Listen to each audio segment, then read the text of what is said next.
네, 안녕하세요. 설턱치과 강진환 원장입니다. 오늘은 이제 얼굴의 길이 조절에 대해서 한번 살펴보는 시간 갖도록 하겠습니다.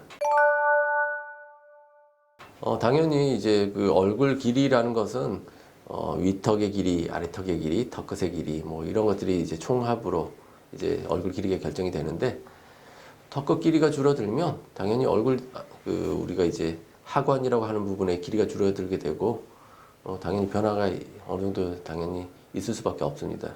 우리가 이제 사람 얼굴의 길이라고 하는 것은 생각보다 그렇게 많이 길지는 않거든요. 그래서 좀 더 평균적인, 우리가 보기에 좀 더 평균적인 범위 내에 들어가게 되면 굉장히 인생이 많이 좋아지고 그렇습니다. 그렇지만 이제 기본적으로 이제 이 턱끝 수술은 좀 쉽기 때문에 뭐 예를 들어서 위턱이 길고 턱끝이 짧은 사람인데 턱끝만 수술해서 줄인다고 하면 사실 어떻게 보면 균형이라는 측면에서는 약간 좀 안 좋은 쪽으로 가게 되겠죠. 그래서 그런 경우는 사실 어디가 긴지에 대한 원인 이런 것들을 잘 찾아서 균형 있게 길이가 조절되는 것이 이제 가장 좋은 치료라고 할 수 있겠습니다.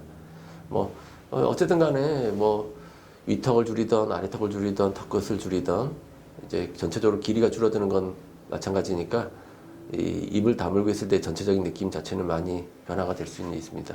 그렇지만 이제 웃을 때라든지 웃을 때 잇몸이 보이는 양이라든지 입술의 자연스러운 움직임, 입술의 길이, 인중의 길이 이런 것들은 사실 좀 이 위턱 각각의 요소들의 비율이 적절하지 않으면 약간 어색해 보이거나 이런 부분이 생길 수 있기 때문에 가능하면 이제 좀 더 좋은 결과를 위해서는 이 긴 얼굴의 원인을 정확하게 규명해서 그걸 해결하는 것이 가장 좋은 치료라고 생각하고 있습니다. 기본 뭐 수술에 의해서 뭐 여러 가지 뭐 방법으로 이제 길이를 늘리는 것들이 가능한데, 사실 인중 자체, 연조직 자체의 길이를 늘리는 것은 그렇게 이제 쉬운 일은 아닙니다.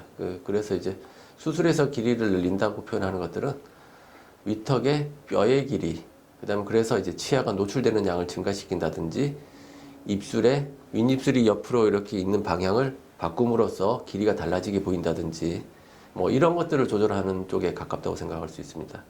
그리고 턱끝 같은 경우도 어느 정도 이제 길이를 늘리거나 줄이거나 이런 것들이 가능하긴 한데, 이제 그런 미세한 길이, 뼈의 길이 차이 때문에 입술 길이가 따라가지 않는 이상은 사실 이제 나중에 수술하고 나서 입이 잘 안 다물어진다든지 편하게 다물어지지 않는다든지 이런 부작용도 생길 수 있기 때문에 길이 조절에 대해서는 좀 그렇게 연조직의 길이에 대해서는 그렇게 자유롭게 조절할 수 있는 것은 아닙니다. 그렇지만 이제 얼굴의 균형에서 뭐 크게 벗어나지 않은 정도에서 그러니까 많은 양이 아니라면은 약간의 조절들도 가능하겠죠. 일단 뭐 이론적으로는 턱끝의 길이 같은 경우는 이제 이 턱끝에 위치하는 요 신경 분포, 그 하방의 뼈는 사실 어떻게 보면 다 제거를 해서 길이를 줄일 수도 있습니다. 이론적으로는.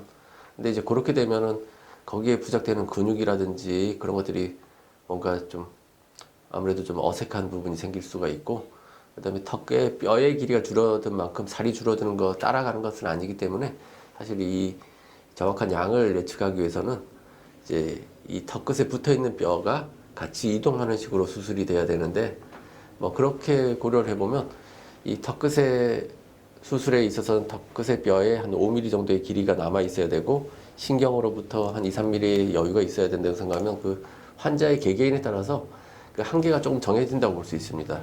근데 슬프게 얼굴 길이를 많이 줄여야 되는 얼굴이 긴 사람일수록 신경이 굉장히 하방으로 주행하는 경우가 많기 때문에 실제로는 사실 뭐 줄이는 양이 그렇게 많지 않을 수가 있습니다. 좋아요, 구독, 알림 설정까지 감사합니다.